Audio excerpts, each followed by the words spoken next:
हाय दोस्तों, मैं हूं अनुराग यादव और आप देख रहे हैं फिक्सन क्लासेस। दोस्तों, हम इस वीडियो में प्रतिशत के बारे में पढ़ने वाले हैं। प्रतिशत के बारे में हमने थोड़ा सा पढ़ लिया है कि प्रतिशत क्या होता है और प्रतिशत का मतलब क्या होता है, कहाँ उपयोग किया जाता है, और कुछ जानकारी हमने पिछली वीडियो में प्रतिशत के बारे में मतलब जान चुके हैं। तो आज आगे आइए चलते हैं, प्रतिशत के छोटे छोटे सवालों से धीरे धीरे हम लोग आगे बढ़ते चलेंगे। चलिए देखते हैं। जैसे कि मान लीजिए कोई लड़का था, जैसे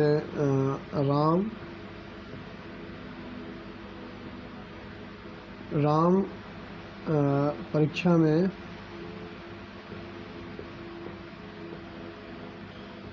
500 में से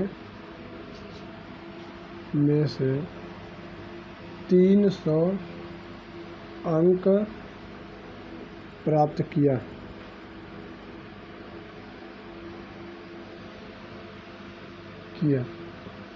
तो उसका प्रतिशत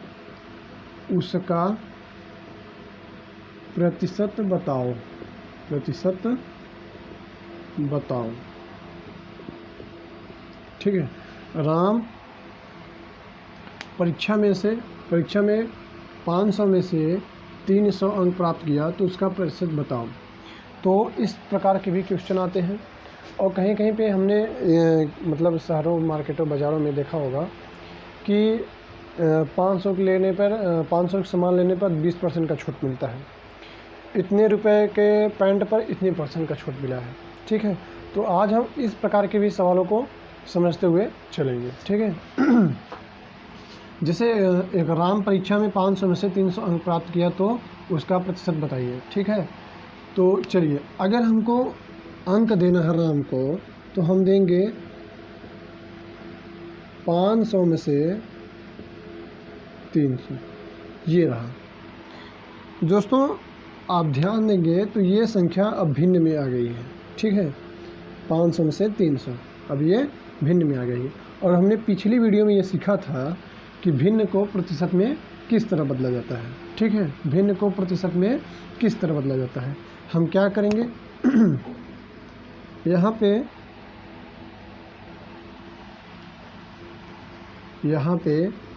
100% से गुणा कर देंगे। ठीक है। अब देखिए, 100% का मतलब ये होता है कि यहाँ पे बटे में भी 100 का होगा। ठीक है। गणित के नियम के हिसाब से 100 जो है, अगर हम 100 का गुणा ऊपर करेंगे तो 100 का गुणा नीचे भी करना पड़ेगा। ठीक है। ऐसा कहीं नहीं होता है कि आप 100 का गुणा करके वो संख्या को प्रतिशत में प्राप्त कर सकते हैं। ठीक है। अगर 100 से गुणा करने का मतलब यहाँ पे 100% होगा। अगर हम प्रतिशत को हटाएंगे तो ये संख्या फिर बटे में 100 हो जाएगी। ठीक है। प्रतिशत का मतलब यही होता है। ठीक है दोस्तों। और देखिए, 100 को जब हम फिर से पुनः कट करेंगे तो हमको पुनः यही संख्या मिल जाएगी। ठीक है। तो इस तरह से तो हम इसमें 100% से गुणा करेंगे। देखिए, हमको क्या करना है, 500 में से 300 है, तो इसका मतलब हमको ये ज्ञात करना है कि 100 में से कितना हो सकता है।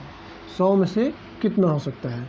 अगर प्रतिशत से गुणा करेंगे, देखिए, ठीक है, इन 2 जीरो से इन 2 जीरो को कट किया, 5 से कट किया 6 और ये 0, कितना आ गया भाई, 60%। 60%। ठीक है। 60%।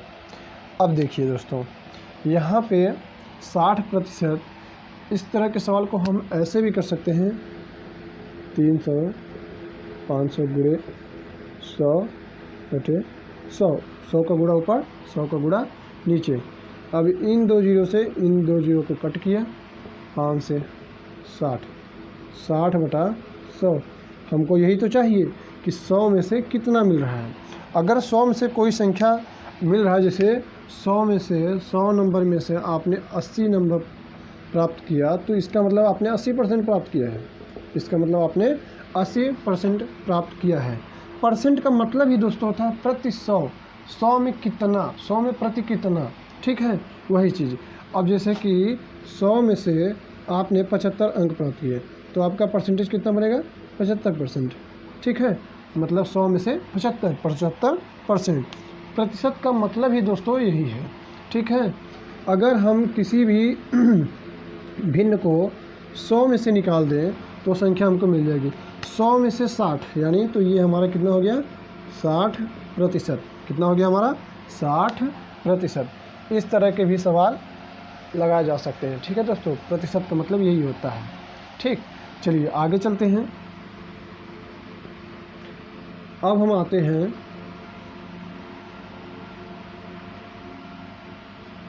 जैसे एक सवाल था दोस्तों, सवाल ये था कि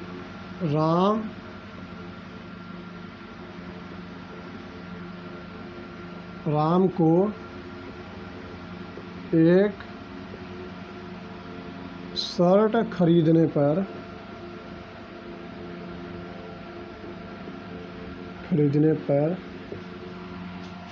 25% का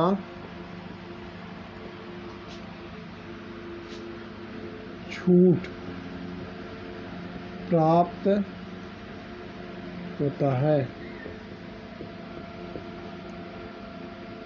यदि शर्ट 400 या 450 का था तो राम को कितने रुपए का छूट मिला। ठीक है दोस्तों, देखिए दोस्तों, ये लाभ हानि का सवाल भी हो सकता है, छूट और बट्टा का भी सवाल हो सकता है, लेकिन आता किस में है दोस्तों, प्रतिशत के माध्यम से ही ज्ञात किया जाता है। ठीक है, चलिए आगे चलते हैं और इस सवाल को हल करने की कोशिश करते हैं। अब देखिए इस प्रकार का सवाल, जैसे मान लीजिए आपको एक शर्ट था 450 रुपये का। अब 450 रुपये का कितने परसेंट का छूट, 450 का 25% का छूट मिल रहा है, 450 का 25%। अब देखो दोस्तों यहाँ पे क्या है, 450 का मतलब गुणा 25% हटाएंगे तो 25/100 हो जाएगा। ठीक है, अब इसको कट किया तो 1/4, यानी 4 में से 1 भाग। ठीक है, तो 450 गुणे 1/4 बटा 1 कर लें तो 450/4, 4 से कट करेंगे कितना आएगा दोस्तों, 4 1 का 4, फिर 4 1 का 4, यहाँ पे बचेगा 1, 4 दूनी 8, 4 5 20। ठीक है दोस्तों, कितने रुपए का छूट मिला, 112.5 50 पैसे, 112 रुपया और 50 पैसे का उसको छूट मिला है। 25% का दोस्तों यही मतलब हुआ। ठीक है, तो इस तरह के भी सवाल आपको परसेंटेज में देखने को मिलेंगे। ठीक है, चलिए आगे चलते हैं।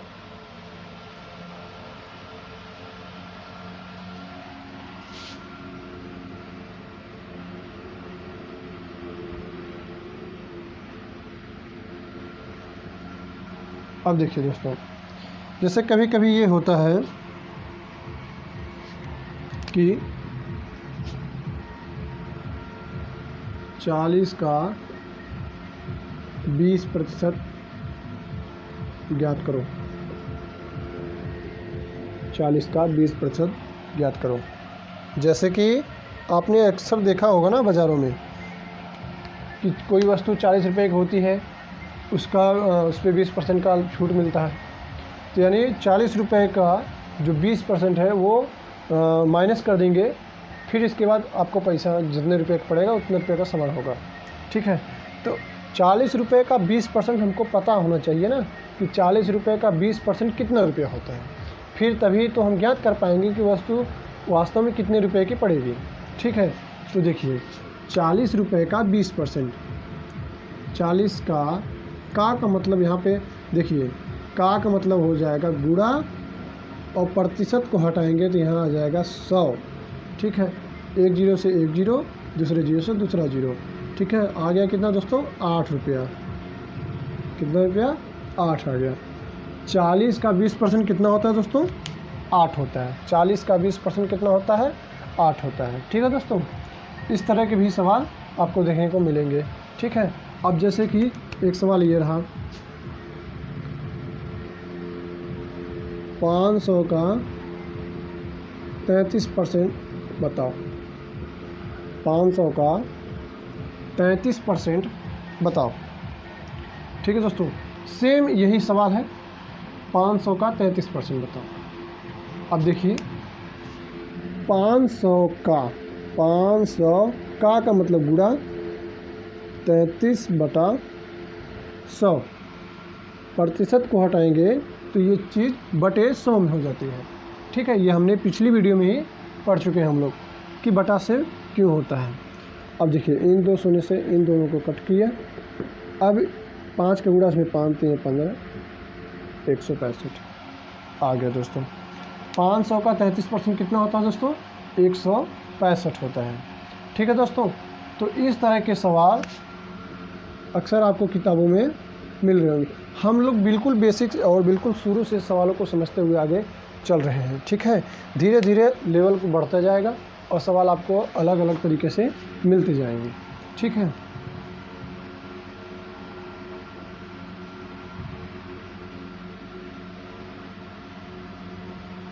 जैसे एक सवाल दे दिया जाए,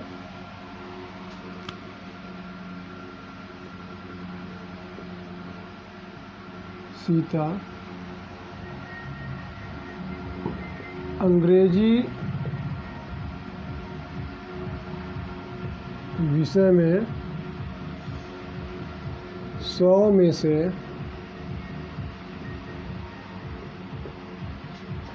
40%, 70% अंक प्राप्त की तो उसने कितना अंक प्राप्त किया।